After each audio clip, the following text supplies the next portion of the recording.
todos. Buenas tardes para los que están en Zoom. Eh, bueno, hoy es un placer también, como siempre, tener este coloquio.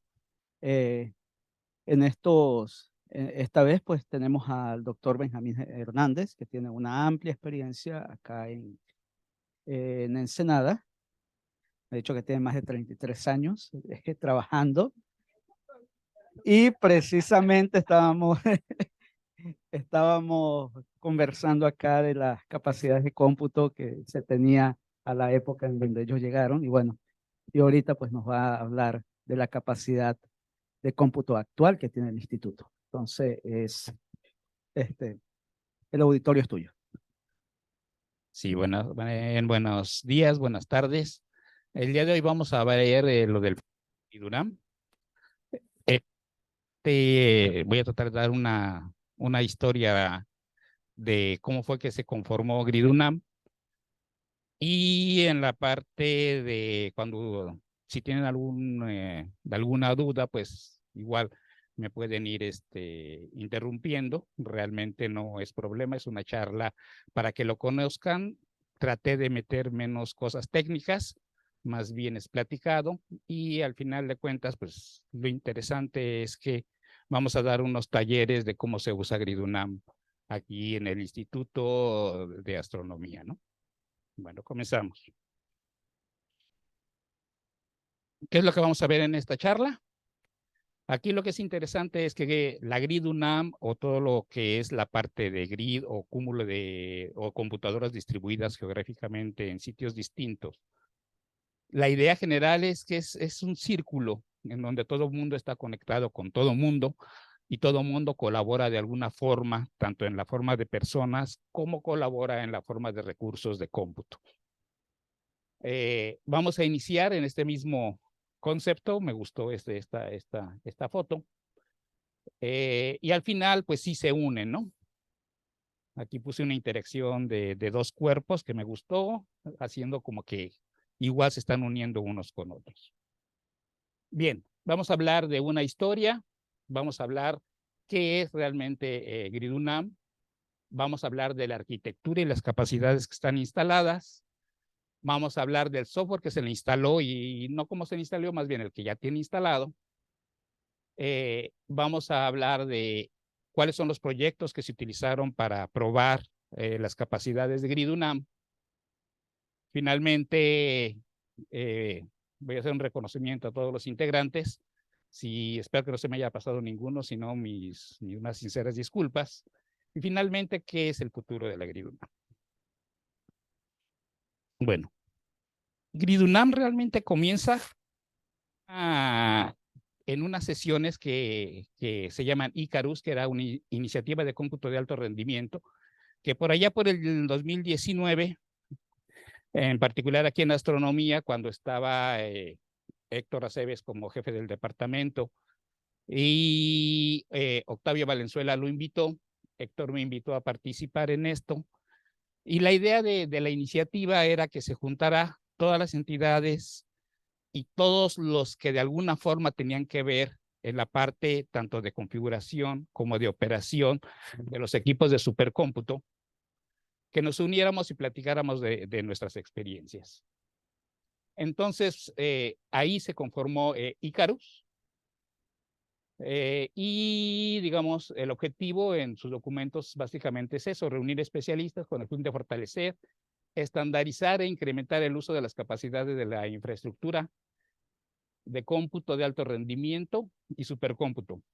Digamos que los computólogos tenemos cuidamos la diferencia entre cómputo de alto rendimiento y supercómputo. La diferencia es que cómputo de alto rendimiento hablas de un clúster de computadoras, mientras que un supercómputo puede ser una computadora, pero con el software especializado y el hardware especializado para que trabaje 24/7, o sea, que no se apague, pues, que no sea desktop.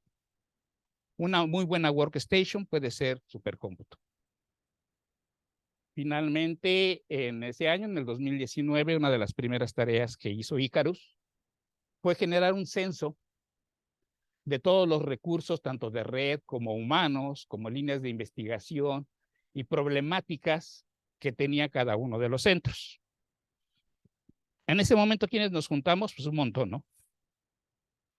El Instituto de Ciencias de la Atmósfera, el Instituto de Ciencias de la Complejidad, el Centro de Investigación en Computación, el Instituto de Genómicas, de GETIC, el Instituto de Astronomía, en su sede de Ciudad Universitaria, bueno, en la matriz de Ciudad Universitaria, nosotros, el Instituto de Astronomía en Ensenada, el Instituto de Ciencias Nucleares, el Instituto de Geofísica, el IMAS, el Instituto de Investigaciones en Matemáticas, el Instituto de Química, el IRIA, el Instituto de Radioastronomía en Morelia, el Laboratorio Nacional de Observaciones de Geofísica, la NOT, y el Laboratorio Nacional de Visualización Científica de Juriquilla. En esa ocasión, todos los integrantes comenzamos a plantear cuál era este cúmulo de experiencias, y se generó en un cuadro. No lo voy a posar para todos, pero lo que es interesante es que se decía cuál era el personal técnico, cuál era su capacidad de cómputo instalada, para qué lo usaban, qué requerimientos visualizaban en ese tiempo y cuáles son las problemáticas que visualizaban en ese tiempo. Estamos hablando del 2019. Entonces, por ejemplo, no sé, agarramos uno al azar, si quieren, 1, 2, 3, 4. Si les interesa alguno, me puedo detener, ¿eh? ¿Sí? Por ejemplo, el de genómicas decía que tenía un servidor, tenía un clúster con 7 nodos y que sus requerimientos era tener más poder de cómputo, incrementar su personal y capacitación y certificación para personal. De hecho, esta parte de certificación y de capacitación al personal encargado fue muchas de las cuestiones en donde se coincidió. Y otra de las cuestiones era que necesitaban o que ya estaban excediendo sus capacidades instaladas localmente. Por ejemplo, el IMAS, bueno, déjame ver, a lo mejor ya me pasé yo. El IRIA siempre tuvo uno de sus cuellos de botella es el ancho de banda, y lo planteó en ese momento, ¿no? De hecho, decía que no le alcanzaba su ancho de banda. ¿Quién más? Nosotros aquí en particular, le di cuáles eran las características especiales, y estos requerimientos que puse era porque en ese momento, en el 2019, existía, bueno, había una tendencia a tener aquí una parte de datos de cálculo, se llama el acceso directo al observatorio Rubin Observatorio del LSST, y decía que lo mínimo que tú necesitabas básicamente era lo que yo puse ahí. Sí, necesitabas 100 nodos para que proceses, y necesitabas 100 teras. Los teras no era tanto problema, sino eran los nodos de proceso. Para que tuvieras un acceso a uno que le llaman IDAP, Independent Data Analysis, Access Analysis, o algo por el estilo, y tú procesaras o tuvieras una parte de la base de datos del LST y aquí hicieras tus procesos. Sí, en línea, aquí, local. Esto, 2019, pues 2023, pues no pasó nada. El ADNOT, ya no me acuerdo quién era, el laboratorio, no me acuerdo. El de geofísica. Bueno, déjame ver. Por ejemplo, él decía que necesitaba servidores en CUDA y necesitaba más capacidad de almacenamiento. El IMAS, básicamente, más capacidad de almacenamiento, y decía que tenía que actualizar sus equipos. Ese era su problema, ¿no? Tenía equipos ya muy viejos. Ese también es un problema en general de todos, ¿no? Conforme pasa el tiempo, los sistemas después de 5 años dan lo mejorcito, Lo puedes utilizar hasta 10, pero después de 10 sale más caro mantenerlos activos. Sí, la verdad, sí. Ok, seguimos con la historia. En ese entonces, creo que me pasé un año. Sí, me pasé un año. En el 2020, básicamente algo de lo que sí es importante es que se logra activar la red de alta velocidad entre Ensenada y Ciudad Universitaria.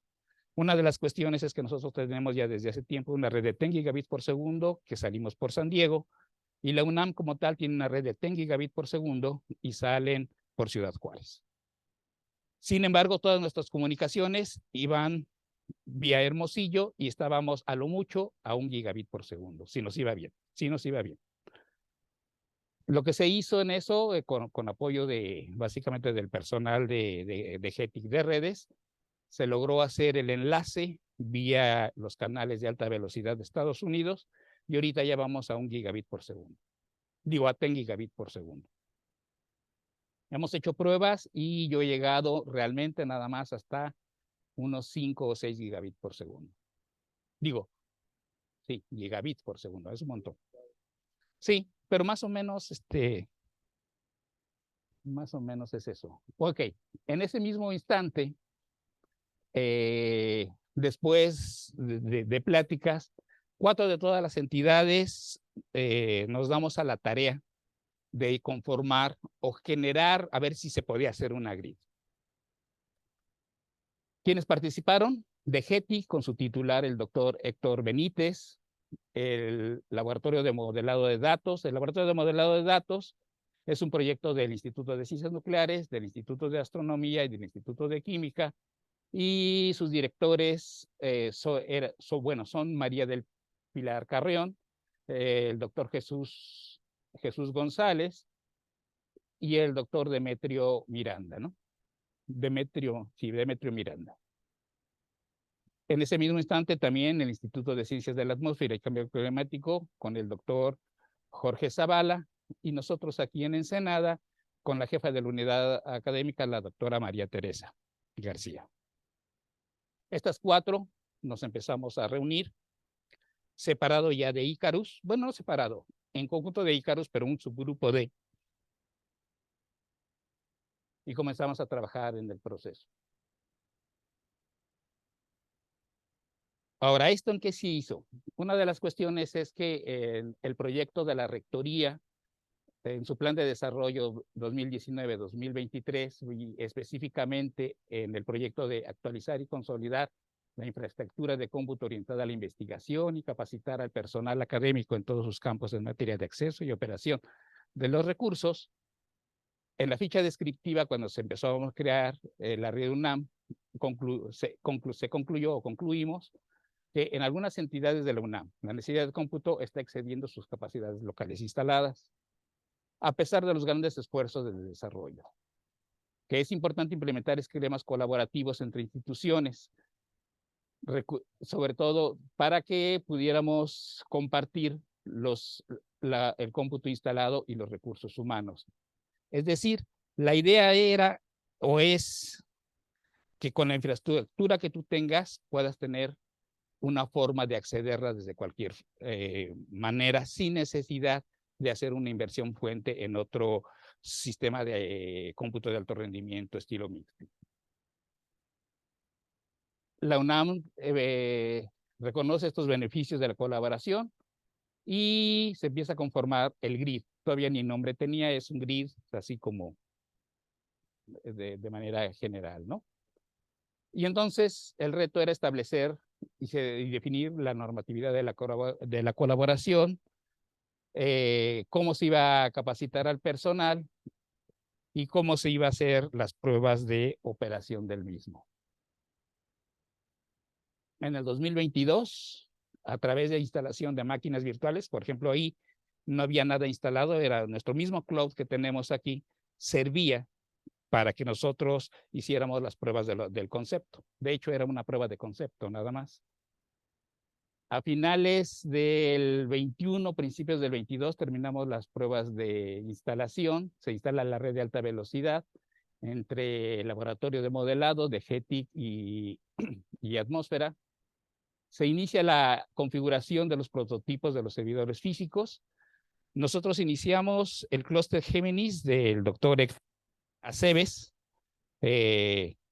Comprometió 2 de sus clústeres para hacer la prueba ya en físico, en metal, que le llaman. Y se inicia la discusión de cómo íbamos a almacenar los datos. Sí, pero funciona. Sí, por ejemplo, sí tarda, pero si tu proceso, si quieres, pero funciona. A lo que yo me refiero es que depende de tu problema, si puedes usarlo o alguien lo puede usar, ¿no? Si no eres tú, es alguien. En el 2023, ya en este año a principios, se termina la fase piloto. Finales del 23, finales del 22, principios del 23, se terminó la fase de máquinas virtuales y digo, la fase ya de instalación de todo lo que íbamos a poner. Y se invita a 11 proyectos. Estos 11 proyectos se decidió que cada una de las 4 entidades invitara a quien quisiera, pero la idea es que como todavía estaba en fase de pruebas, necesitábamos personas que tuvieran gran paciencia, porque no sabíamos ni siquiera si iba a funcionar bien, ¿no? Ni que iba a funcionar como queríamos, ¿sí? Entonces necesitábamos paciencia, espérame, déjame ver, tengo que modificarle aquí, tengo que hacer un tune-up acá y a ver cómo pasa, ¿no?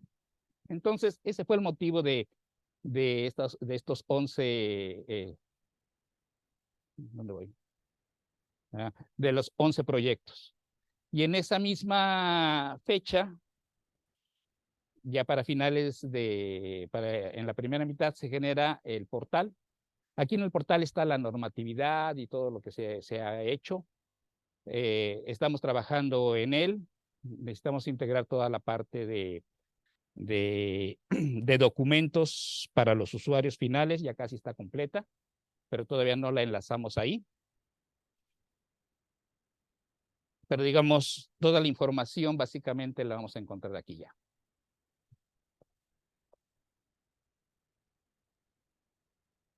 Ok. Ahora bien, pues, ¿qué es una grid, no?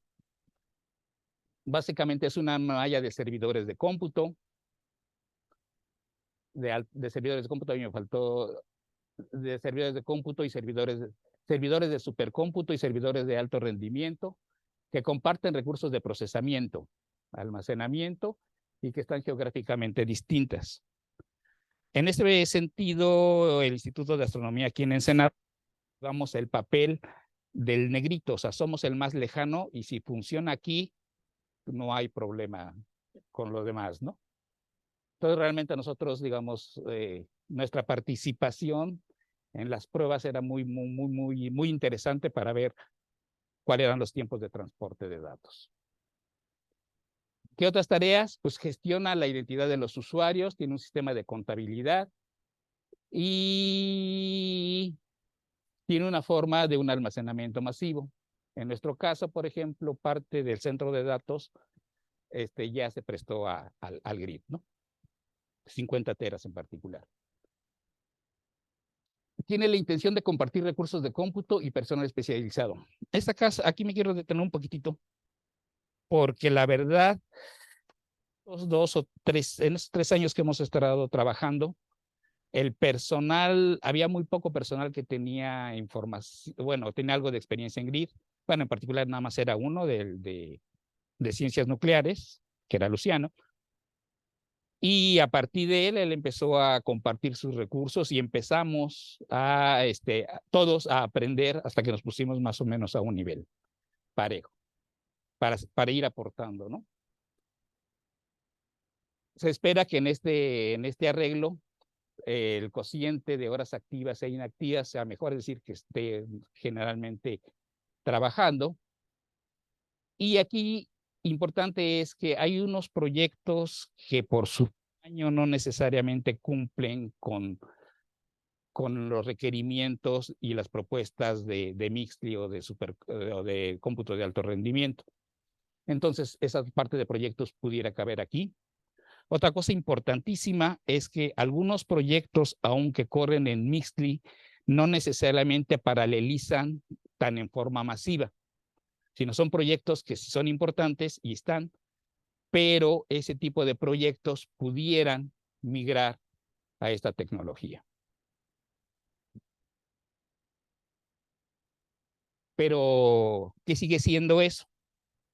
Básicamente en cómputo de paralelo existen dos paradigmas importantes, que es el High Throughput Computing y el High Performance Computing. La mayoría de ustedes saben que un clúster es HPC.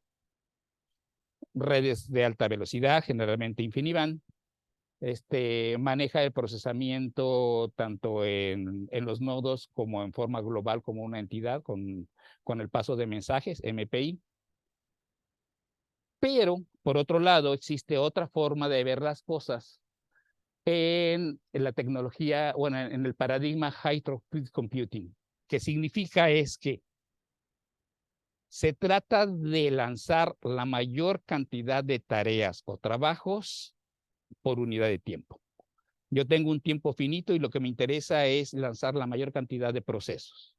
Mientras que HPC lo que significa es que yo quiero correr un solo programa lo más rápido posible. Ataca problemas diferentes. Los dos son paralelos. Lo demás es lo de flexibilidad, escalabilidad, costo-beneficio. Digamos que son palabras bonitas, pero realmente la diferencia es esa, ¿no? O sea, ¿qué tipo de cosas yo puedo correr en la grid? Básicamente, es algo que yo pueda, no tan grande que necesite más de 2 nodos, pero necesito hacerlo muchas veces.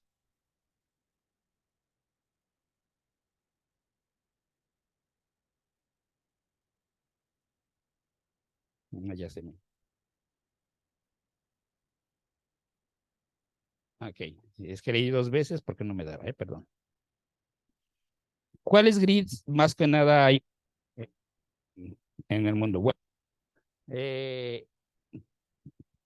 Trace es una red, es una grid que trabaja con HTC, con el paradigma de HTC. Básicamente es un consorcio de España, Italia, Suiza, Alemania y Francia. El EGI, de hecho, nuestras primeras máquinas virtuales utilizamos el estándar de EGI, de la red europea de grid. Y ok.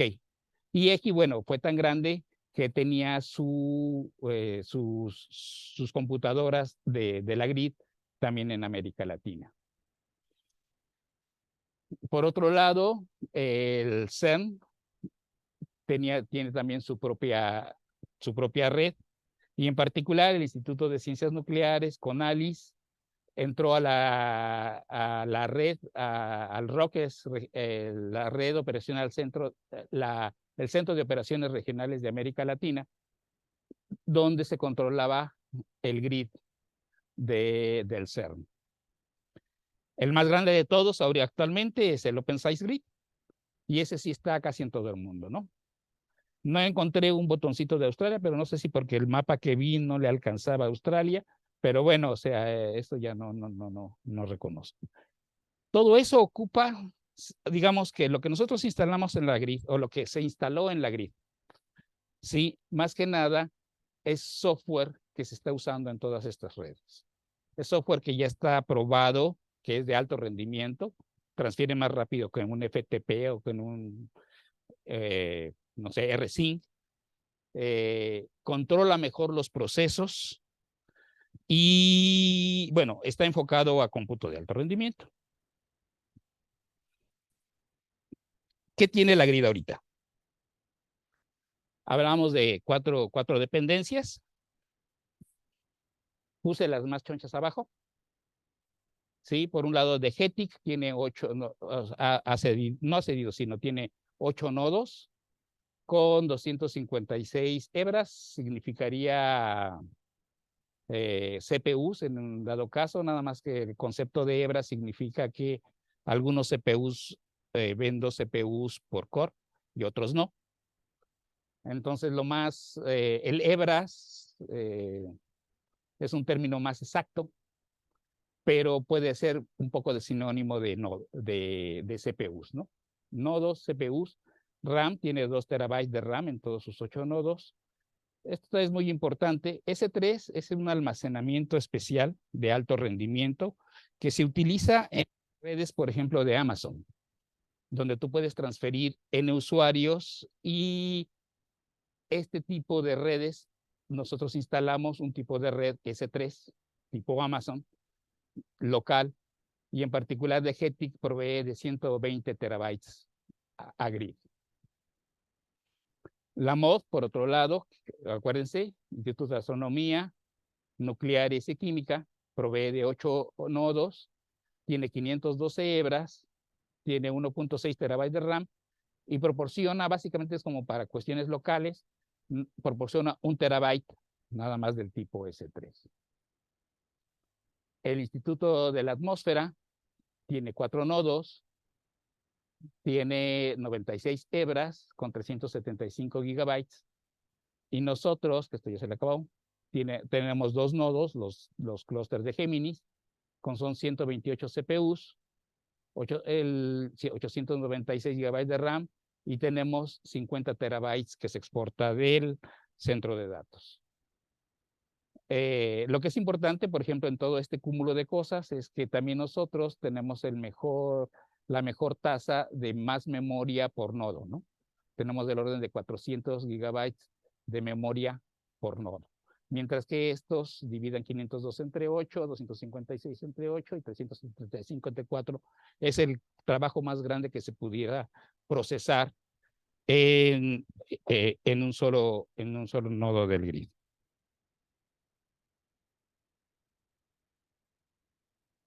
¿Ok? Entonces, ya viéndolo de forma normal, son 22 nodos, 992 hebras, tenemos 4.8 terabytes de RAM unidos, tenemos 171 terabytes en almacenamiento S3, y lo que está en medio son los nodos de envío de trabajo. En grid se llama Submit Grid, que es el de DGETIC, el de la MOD se llama Submit la MOD, el de atmósfera se llama Júpiter 2 y el de nosotros se llama Hamato. ¿Ok? Me acordé de Hamato, por eso fue. ¿Ok?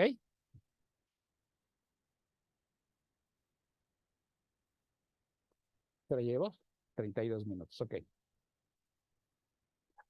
Este esquema básicamente este me gusta mucho porque así con puros dibujitos bonitos te dice qué dependencia está haciendo qué cosa. ¿Sí? Por ejemplo, nosotros aquí en Ensenada, pues tenemos este es nuestro nodo Submit. Nosotros tenemos almacenamiento, nosotros proveemos de CPU, y evidentemente hay un compromiso de que todos los que estamos ahí, pues vamos a dar soporte. Eso es importante. El soporte es a 2 niveles. Hardware falla, cada una de las dependencias es responsable de su hardware. No hay dinero adicional para darlo de alta. Tú tienes que darlo de alta, ¿no? En particular a nosotros, uno de los CPUs, uno de los nodos de cálculo, se le quemó a la tarjeta madre. Cuando empezamos a chambear, se quemó. Le compramos una y estuvimos como 2 meses sin ese nodo, ¿no? Eso te da flexibilidad porque aún sin ese nodo puedes enviar trabajos, ¿no? Por ejemplo, la MOD provee de lo mismo, pero también provee del paquete de autentificación. Eso es muy importante. La autentificación que nosotros estamos haciendo ahorita que es nuestro proveedor de identidad, es utilizando las cuentas de Ryu. Nos conectamos a la cuenta de Ryu para saber que tú eres tú. Y a partir de un sistema de tokens es como tú puedes conectarte a cada uno de los nodos, ¿no? Entonces debes de tener una cuenta en la Ryu primero, y después, a partir de eso, esos tokens son los que van a proveer el acceso. Una vez que ya tienes tu token dura lo que sea, puedes trabajar, ¿no? ¿Quién más? De GETIC, Provee también, provee del IDP, que realmente es la RIU. Y así se vamos, y provee de almacenamiento. Esta es una foto. Esto es el grid de Getic. Algunos de esos servidores son los que pusieron para la grid. El centro de la atmósfera, ¿sí? Puso su parte también de su servidor a Meteotl. Están bonitas las fotos. No están bonitas las fotos, pero aquí estamos. Sí, nosotros proveemos almacenamiento. Este es el grid, el clúster, y quien controla el clúster es el cloud computing que está acá. En general, al final todo se une. Este es la MOD. La MOD está dividido básicamente en secciones. Una sección es de astronomía, otra sección es del Instituto de Ciencias Nucleares y otra sección es del Instituto de Química. ¿No está Octavio? Sí, ¿dónde está Octavio en la MOD? Está a un costado del Instituto de Astronomía aquí en CU, enfrente de la coordinación. Subterráneo. Oral. En particular, este está enfriado con agua, ¿verdad? Así es, con agua y con aire. Sí, se enfría con agua. Si la temperatura es menor a 20 grados, es agua a temperatura ambiente, que circula y luego intercambia a través de un sistema, calor con el aire que, de estos refrigeradores, estos racks cerrados, que tienen el aire caliente de los racks. Sí, y tienen su radiador, sí, la verdad, sí. Ok, este es el del Ciencias Nucleares, que incluye ahí, pero digamos que es una bonita foto de su centro de datos, ¿no? Y realmente está impresionante, sí, tiene un montón. Sí, sí, sí, pues sí. Está ahí. Pero bueno, o sea. Ok, software. A lo mejor esto es más aburrido, pero rápidamente se los digo, porque como que no es el tema de esta charla. Todos los nodos se pusieron a CentOS 7. El que da el paradigma de HT Computing se llama HT Condor. Condor es el que controla el Condor es el que controla al HT Condor. Y el SRUM, no al revés. El HT Condor controla al Condor. Y el SRUM, que es una forma para hacer paralelización y control de trabajos, ¿no? Para hacer los famosos identificador de personal y las cuestiones de S3, hay un software que se llama Minio. Nosotros aquí tenemos nuestro propio server Minio. Y el identificador lo hacemos con el Indigo IAM. ¿Quién soy? Pues, y es el que te da el token. Bien, en la parte de qué tienen todos los nodos del clúster para el desarrollo, interesante, tienen un uptiner. El uptiner, una de las cuestiones es que es difícil que todo el software pueda ser compilado en las versiones de todos los nodos. Y todos son híbridos, son heterogéneos, unos son AMD y otros son Intel. Entonces, el uptiner es la forma en que tú puedes correr contenedores en servidores de alto rendimiento. Es decir, tú aíslas tu aplicación y al final es una aplicación y ya todo lo tiene integrado. Es el uptiner. Tenemos los compiladores GNU, el Develop Tools, el Environment Modules. Tenemos el Git HDF5 para los archivos, ya esta nueva tecnología. Tenemos OpenMPI 3, que ahorita nada más tenemos activo el OpenMP, que es parte de los compiladores de GNU. Y tenemos dos versiones de Python. ¿Ok? Aquí es interesante porque si la versión de Python que se tiene instalada no es la que requiere su aplicación, En uno de los talleres, Edilberto, acá estás, generó uno de los proyectos de aquí, lo hizo correr, y él instaló desde cero el Python en cada uno de los nodos, sin necesidad de intervenir el root para nada, ¿no? El mismo usuario lo hizo. Por eso es importante que vayan ahí. Y por ejemplo, lo que yo hice aquí, yo utilicé el compilador GNU para procesar 50,000 curvas de luz y tratar de encontrar un TNO. Entonces, este proceso, la cuestión es que mi aplicación es eminentemente serial, pero el problema que yo tengo es que tengo que correrla 50,000 veces al día, ¿no? Ese es un problema de HTC. Ah, ok. Me regreso tantito. Y se regresó, o sea, Leobardo y Tewa hizo una serie de comandos para salirnos de la complejidad de los comandos de todos los sistemas, ¿no? Entonces todo lo agrupó y le quedó bonito. Por ejemplo, si ponemos el comando, el primero, creo que se los puse aquí. No, GU show CPU de todos los clusters, lo que te entrega es esto. Y eso te lo entrega en cualquier momento. Te dice qué clúster es el que está activo. Por ejemplo, estos dos están activos en este momento y todos los demás están ocupados. Este down significa que era cuando lo pusieron cuando cuando su tarjeta se quemó. Se ve, pero pues no puedes lanzar ningún trabajo. Y entonces tú defines en dónde quieres lanzar tu trabajo.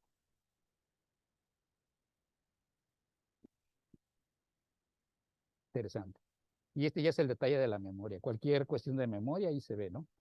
De hecho, aquí son 792, aquí hace falta otro clúster. De hecho, hace falta dos clústeres aquí que se pusieron después. Dos clústeres, no, dos servidores. A lo que me refiero es que el grid es dinámico, ¿no? Este es, por ejemplo, también Yolanda se dedicó a hacer contabilidad. Y de los procesos que se hicieron, de los proyectos que se hicieron de prueba, esto está críptico, todos tenemos un número de usuario, que para ti no importa, pero el grid lo conoce, nada más se está trabajando en la interfaz inversa, ok, dime cómo se llama, pero este es el número de trabajos que se ejecutaron y este es el número de horas en horas core, ¿no? Que se hicieron para cada uno de los proyectos. Si mal no recuerdo, creo que yo soy el 5. Sí, el 25 se llevó un buen.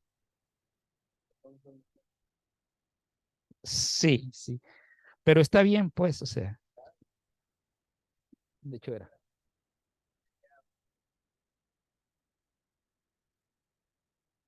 Sí, en junio, básicamente casi todos en junio estuvimos lanzando nuestras pruebas.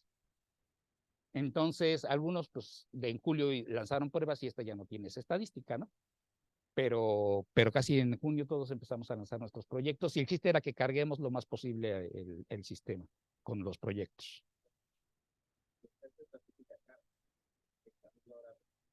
Más o menos. Más o menos.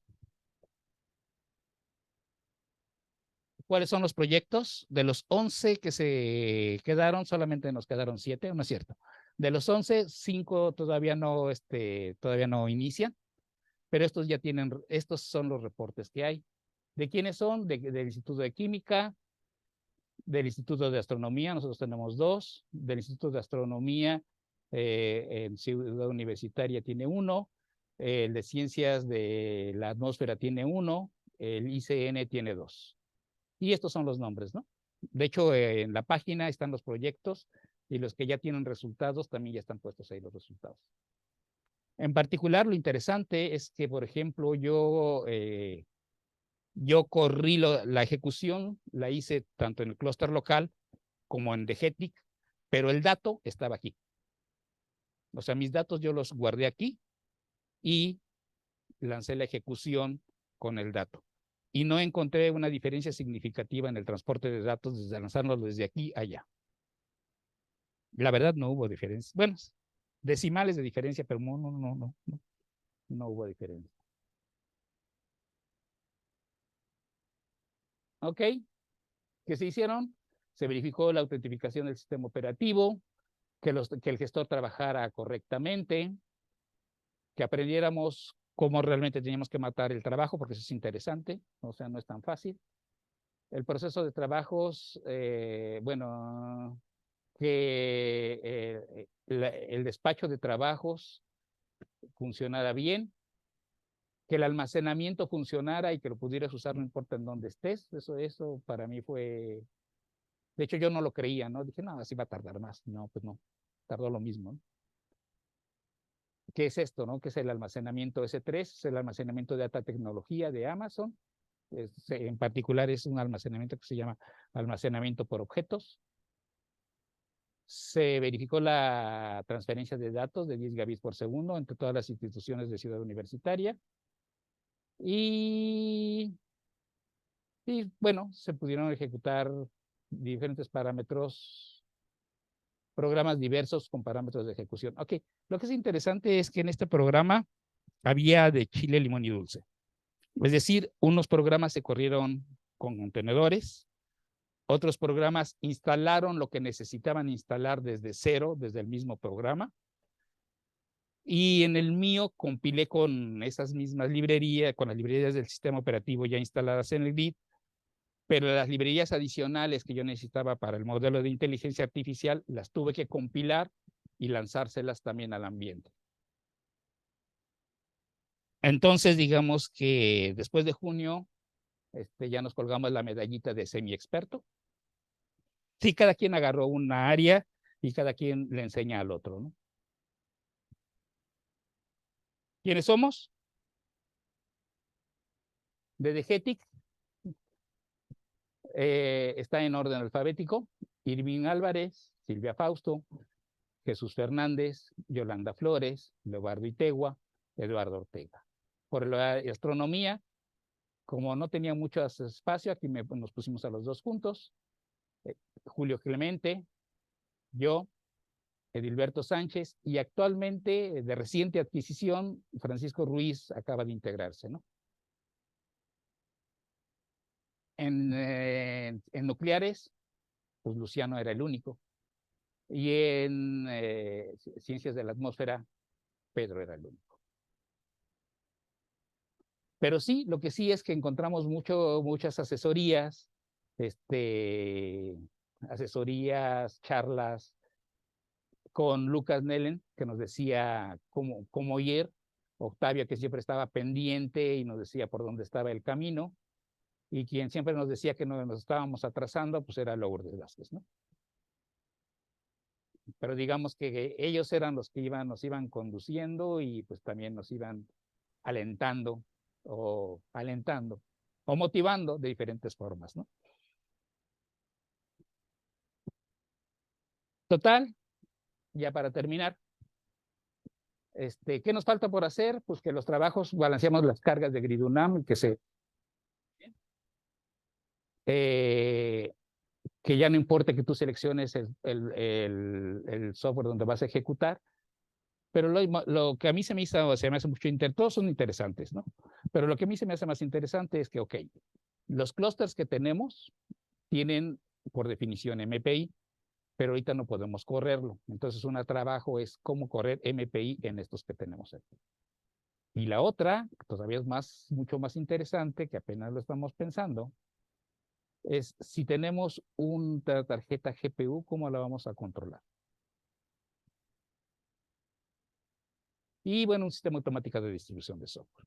Estos dos se me hacen muy interesantes, porque realmente te dan más rendimiento al clúster.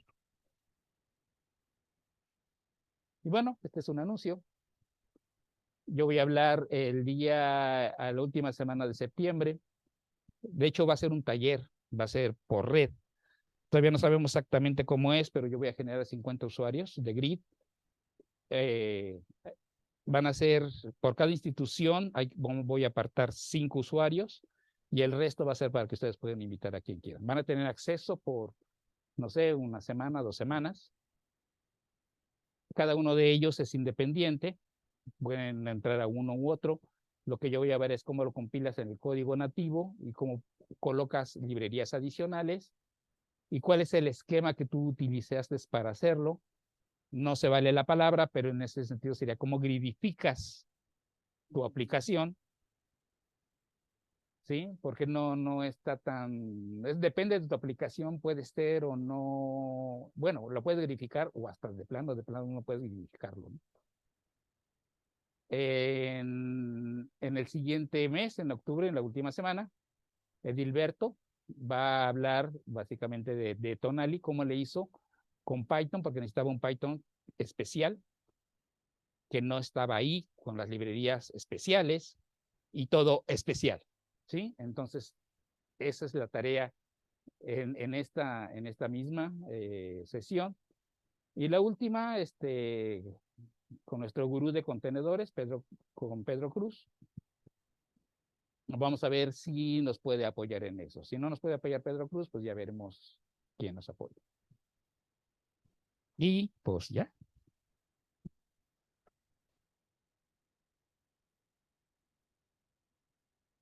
Gracias, Benjamín. Preguntas. Por acá tenemos Carlos y luego Tomás. Muy bonito. Obviamente, mi pregunta va en dirección a lo que, a que, bueno, a varios de aquí ya tenemos algunas máquinas que tienen más CPUs. Yo creo que eventualmente, pues, estaría muy bien poder incorporarnos para que podamos también nosotros usar la grid, entonces hay hay más poder para hacer las cosas.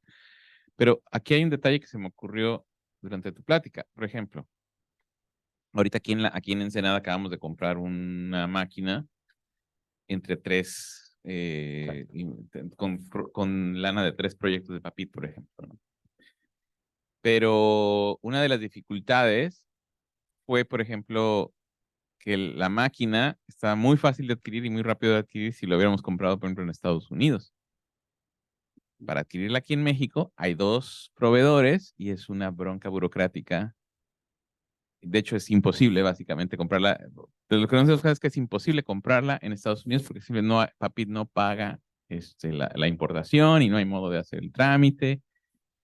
Y entonces se vuelve como, lo voy a decir así, es impráctico, ¿no? O sea, teniendo un tratado de libre comercio con Estados Unidos, que la universidad más grande del país no pueda manejar o no tenga acceso a un manejo de aranceles que le permita mejorar su infraestructura de cómputo, es una deficiencia que yo veo en el sistema y que deberíamos de intentar plantear ahora que vamos a plantearle cosas a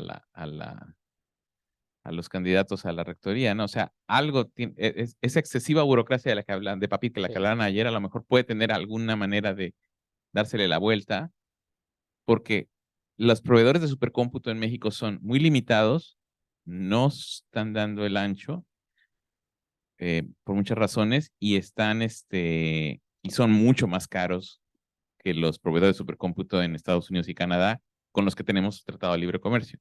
Entonces yo pienso que aquí debería tratarse ese problema en algún momento. Ok, sí, yo lo llevo. Entonces, fíjate, esa iniciativa la voy a llegar, yo creo que sería bueno llevarla a Icarus, al grupo de Icarus, para que comiencen a ver toda esa cosa. Y de ahí lo que yo sí quiero decir es que ese ejemplo que acabas de dar, que es una máquina, le decimos maquinota, que se llama TAI, ese es un ejemplo local de colaboración que a mí me gusta. Realmente el GRID es colaboración. Y ese es un ejemplo de colaboración en donde 3 proyectos se juntan y en vez de que cada quien compre algo medio que les funciona, se compró algo realmente bonito. O sea, ese es el espíritu del GRID también. Tomás. Yo tengo, sí, se oye. Yo tengo varias, pero no sé cómo ordenarlas. La primera, tenía varias, pero algunas me fueron quedando claras. Por ahí dijiste que vas a dar un seminario, ¿no? Varios. Entonces Sí. eso va a ser por invitación, ¿no? Me imagino. No, general. O sea, yo lo que decía es que lo que sí apartamos, pusimos ya 50 lugares. Tengo que generar 50 cuentas, 50 accesos, 50 todo. Y a esas personas. A eso y entonces, de esas 50, al menos 5 vamos a poner para cada institución. Ok, O sea, sí, digamos que si tú quieres ahorita, pues tú ya tienes una, ¿no? va que va. Sin Sí, problema. sí, es que mis preguntas van en el sentido de su uso a futuro, ¿no? Porque lo que veo es que pues ya se hicieron unas pruebas por cierta invitación, ¿no? Entonces, pues debe haber o debemos haber muchos por ahí usuarios que quisiéramos montar nuestros programas, nuestros códigos ahí y ver qué tal funcionan, ¿no? Y la pregunta también es, va a haber un seminario, supongo que ahí se profundizarán las dudas de todos, pero puede haber, por ejemplo, en el futuro soporte, digamos que yo me siento y trato de instalar, como tú dices, desde cero ciertos programas, ciertas librerías, y no puedo, yo podría recurrir a los máster de ahí y decirles, oye, ¿sabes qué? No me funciona esto, no lo puedo compilar, me hacen falta tales cosas. Sí, para el proceso de gridificación sí, pero necesita haber un experto en tu aplicación. Ok. O sea, yo le digo, ¿sabes qué? Necesitas, ¿por qué no te funciona? No me puedes decir, es que no sé por qué. Ah, sí. Sí, me tienes que decir, es que tal cosa no me está funcionando por esto. Ah, si no la sé, pregunto. Y si alguien del grid sabe, pues puedes tener esto y esto y esto y esto. Ok. Sí, para el proceso de gridificación, sí la mesa de soporte. En particular, por ejemplo, de los que se integraron es que vayan viendo cómo se gridifican las cosas. Y la intención de estos 3 cursos es para ver cómo se gridifican 3 programas típicos que te gustaría tener. Ok. ¿Sí? Y Y la otra para contestarte es, ah, no va a ser por invitación, sino se va a hacer una convocatoria. De hecho, ya están trabajando en eso. a eso va la última pregunta, ¿no? Por ejemplo, si vas a tener en el futuro muchos usuarios, porque yo veo que esta trataba en como construcción, ¿no? Va a haber como una mesa, como una comisión de asignación de tiempo de grid o algo así. ¿Qué pasa si habemos muchos usuarios y todos queremos usarlo? ¿O cómo se va a distribuir ese tiempo? A ver, si quieres, Octavio, a lo mejor sí puedes responderla tú. Ok, sí, mira, todavía no se hace el anuncio oficial, de hecho se está preparando un anuncio oficial, nota en Gaceta, en UNAM Global, y estamos tratando de tener listo, ya hay una serie de reglamentos, de políticas también, y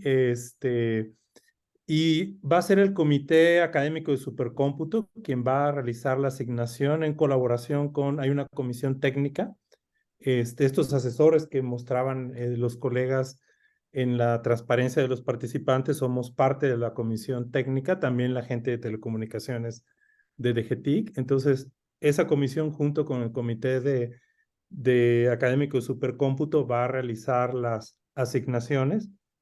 Se va a abrir una convocatoria, pero justo esto que tú acabas de mencionar es lo que estamos discutiendo. De hecho, tenemos reunión mañana, ¿no? El aspecto de priorizar los proyectos y el aspecto de que sea sustentable el proyecto, porque ahorita todas las dependencias dieron ciclos de cómputo y almacenamiento y tiempo de los técnicos.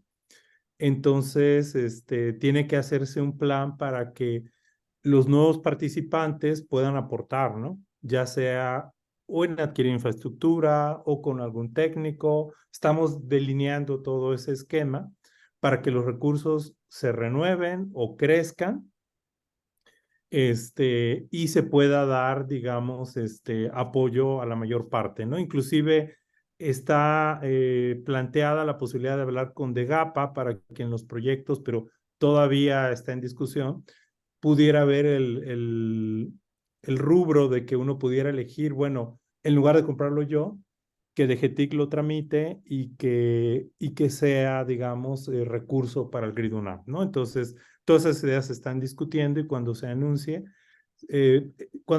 la convocatoria se va a hacer con mucha anticipación y seguramente tendremos un par de reuniones informativas de cómo va a funcionar esto, para que sea claro para todo el mundo, ¿no?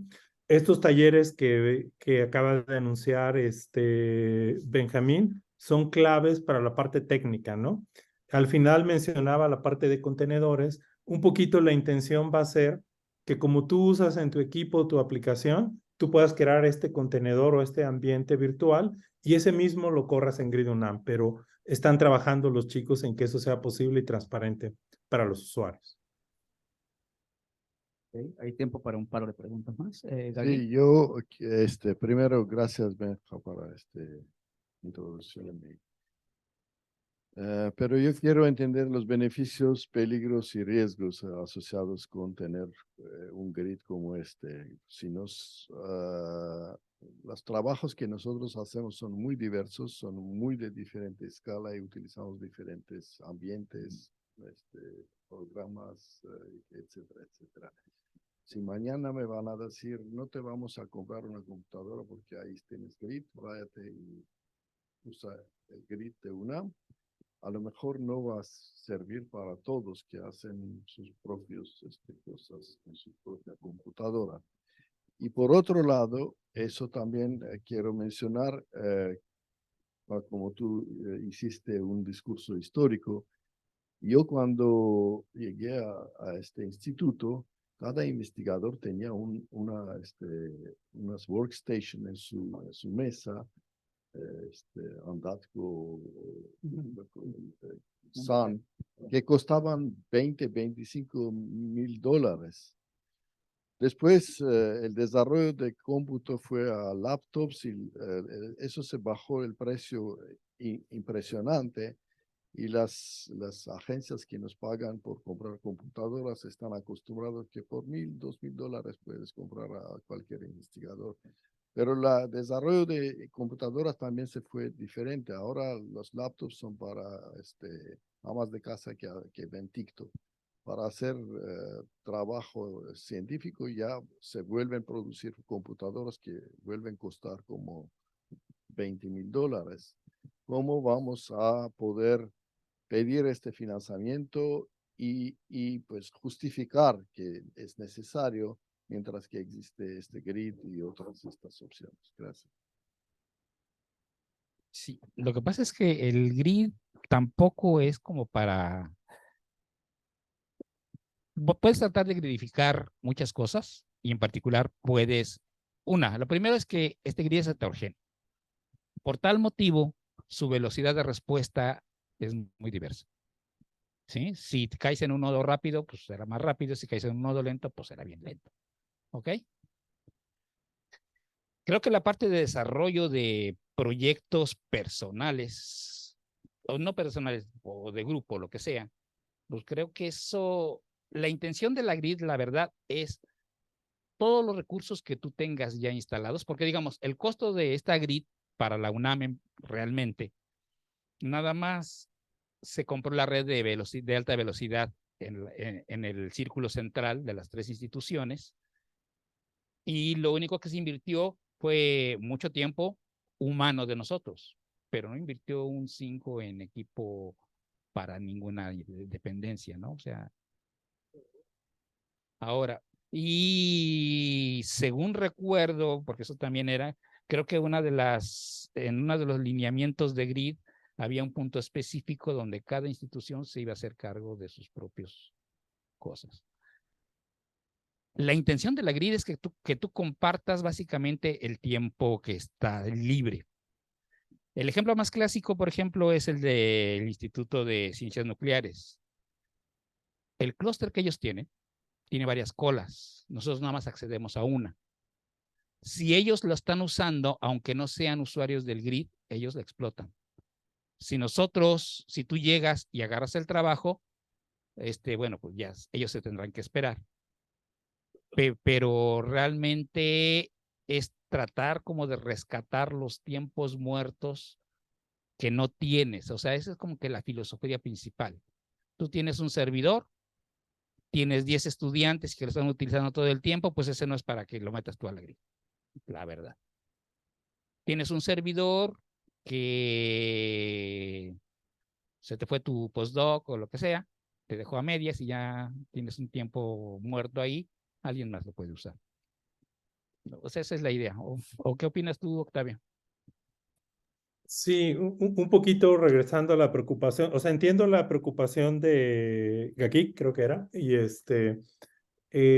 o sea, la intención en ningún momento va a ser, al menos con el actual rector y director de DGTIC y cuerpos colegiados de DGTIC y del GRID, no va a ser algo así como ya no puedes adquirir algo que necesitas para tu trabajo individualizado, ¿no?